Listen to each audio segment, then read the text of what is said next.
Hey there, Grumpy Old Fart here. Be sure to check me out over on Rumble. There you'll find all of my stuff from YouTube, plus my political and social commentary and weekly current events, which YouTube frowns on. Links to my Rumble channel, as well as my other YouTube channels, and links to let you order my books are in the description of this video. If you enjoy my content, please like, subscribe, share, and comment. I welcome your comments, even if you disagree with me. Now, on with the video. Hey there, Grumpy Old Fart here. I'm doing an advanced Dungeons and Dragons story on Unwise Decisions. Yeah, everybody has run across these. There are players in the game who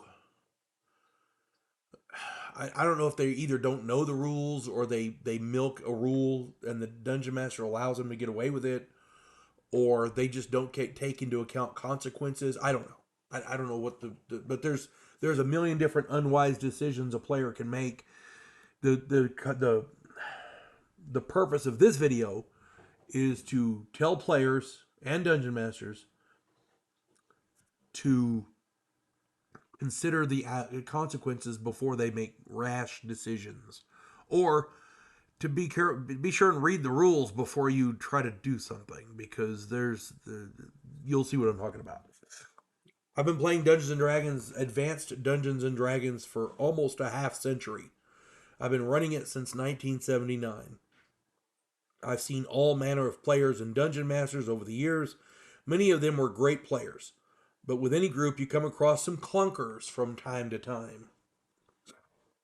Years ago, I was playing in a game with my friend Randy. I was not the dungeon master. We joined into this guy's game. Another player named Don sat down with a pair of 3-ring binders. I mean, he had just thick binders full of stuff. I figured he took really great notes, or maybe he was one of those players who documented every nuance and tiny detail of their character's backstory. Maybe he was mapping the whole place. I don't know. During the course of the game, Don produced copious and startling amounts of magic items, potions, scrolls. This guy had everything under the sun and a few things from the dark side. He had everything and mass quantities of them. I jokingly asked if he had a wagon hidden somewhere, and he said, no, no, no, no. He rather had 14 portable holes. I was shocked. 14, one player character with 14 portable holes. I was shocked. I asked where he kept them, and he kept all of them, and he replied, oh, I keep them in my bag of holding. Yeah. Sad part was that the dungeon master allowed him to do it. Yeah. That's I got nothing for that. There's no excuse for that. If you don't know what I'm talking about, I did a video on bags of holding and portable holes. Go check that out. My son told me a story from his game where one of his players, running a lawful good paladin, murdered a child to prove his god could revive it. The child, or the village, beat him down and they crucified him to their god. And rightly so. I mean, a lawful good paladin that murders a child just to prove that his god could revive it.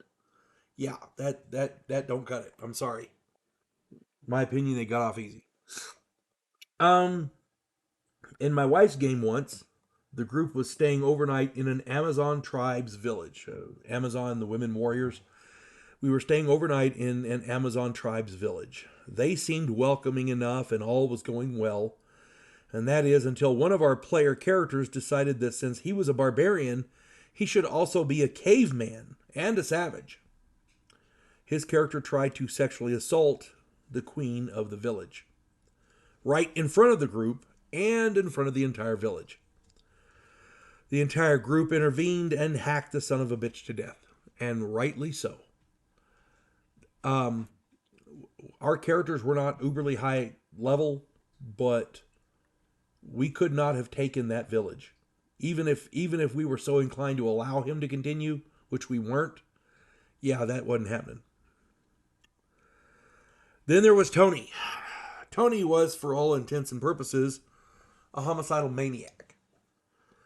Everywhere the group went, Tony left dead bodies. And he wasn't a murder hobo. Murder hobos take things. He didn't rob the people that he killed. He was just a murderous engine of destruction. Finally, he went into a tavern and, for absolutely no reason, attacked the barkeeper, the bartender. There were 20 or so patrons, and they saw him trying to murder their friend. They all attacked him. He killed 2 of them and fled out the door, followed by more than a dozen pissed-off townspeople, screaming for the city guard. Between the townspeople and the city guard, Tony did not last long. And the sad part is, that little shit had the gall to look at me and say, that wasn't fair. What the hell do you think was going to happen? Jesus Christ. I'm sure these are not the only unwise players out there. I've seen many more in all my years of gaming. If you have stories like these, please put some in the comments. You know, I'm sure we would all love to read them. They're funny as hell. We all deserve a good laugh at moronic players because they exist and they're freaking everywhere. At any rate, I hope this finds everybody well. You folks have a good one. God bless one and all. Clarissa Lowe, a historian from the future. Delmore Kane, a Civil War veteran turned outlaw. This oddball pairing faces a conspiracy of epic proportions spanning the centuries. If you like action and adventure westerns with a splash of science fiction and fantasy, check out my book series Drifters and their ongoing adventures.